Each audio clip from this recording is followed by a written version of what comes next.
You ever look at a brand like Apple or even just a can of Coke and wonder, how did it get here? Why does it cost what it does? How do some companies get so massive they feel like they're just part of the landscape? Well, it turns out there's a hidden set of rules, a kind of secret language that explains how businesses compete and win.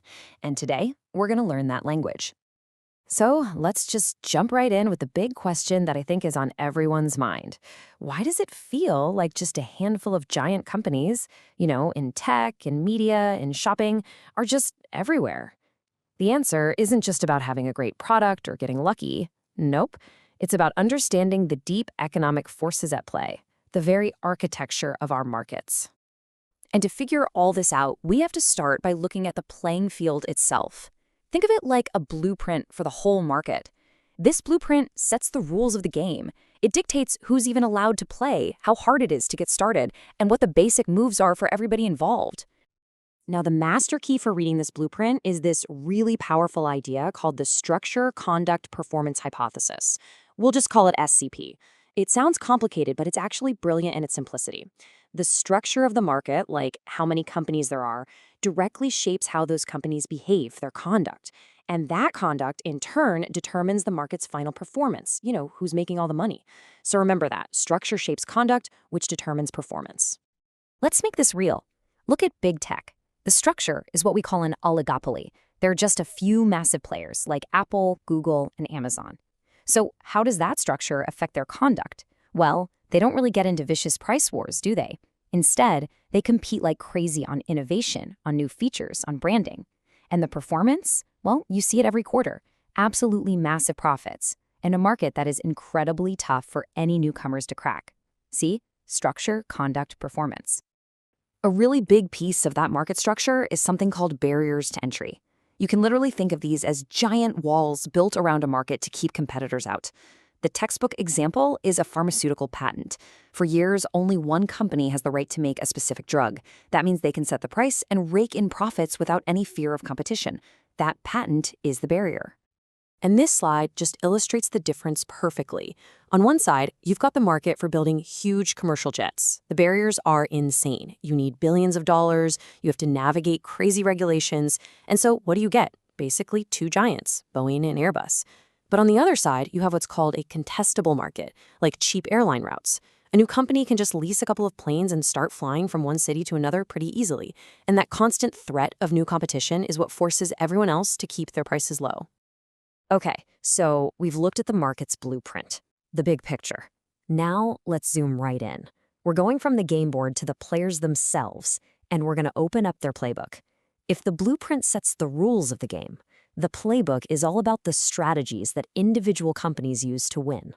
And at the heart of every single playbook, the first page, the last page, and every page in between is one core objective: profit maximization. It is the North Star for every decision a company makes. I mean, think about Amazon. Every single thing they do, the algorithms that suggest what you should buy next, the exact routes their delivery trucks take, the robots in their warehouses, it is all relentlessly, constantly optimized to find that perfect balance between what they make and what they spend, all to maximize profit. So what are the big plays in the book? Well, the first one, the most famous one, is simple. Get bigger. This is called economies of scale. The more you make of one thing, the cheaper it gets to make each individual one. Tesla's gigafactories are the perfect modern example. By building things on such an epic scale, they can automate everything and buy materials in huge bulk, which just drives down the cost of every single car that rolls off that assembly line. Now, the next play is a close cousin to getting bigger, and that's getting broader. This is called economies of scope. So while scale is about making more of one thing cheaper, scope is about the cost savings you get from making multiple different but related things together. Sticking with Tesla, right? They take all their knowledge and technology in batteries and use it for both their cars and their solar energy products. By sharing that expensive R&D across different product lines, the total cost for everything comes down. But look, you can't always be the biggest or the broadest, so a third absolutely crucial play is to just stand out. This is called product differentiation. It's the art of taking a product that's pretty similar to your competitors and making it feel unique, special, different through branding or quality or features. And when you do that, you gain some control over your price. I mean, the soft drink aisle is the ultimate case study for this. They're all basically just sugar water, right? But Coca-Cola isn't just a soda. It's a global brand, an identity built over a century. Pepsi jumped in and positioned itself as the sweeter, younger challenger, and Sprite just carved out its own little niche with a totally different flavor and no caffeine. Through differentiation, they created their own loyal followings and their own pricing power. Okay, so we've got our blueprint for the market, we've got the company's playbook. It all seems pretty neat, pretty logical, right? Well, this is where things get interesting, because in the real world, things get messy. Human behavior has a funny way of bending all these neat economic rules. So, for this last part, let's talk about how the game is really played. This is where those clean textbook theories crash right into the complicated, sometimes totally irrational world of actual human beings. And one of the biggest, weirdest, real-world wrinkles is this idea called price stickiness. Now, in theory, prices should go up and down all the time based on supply and demand.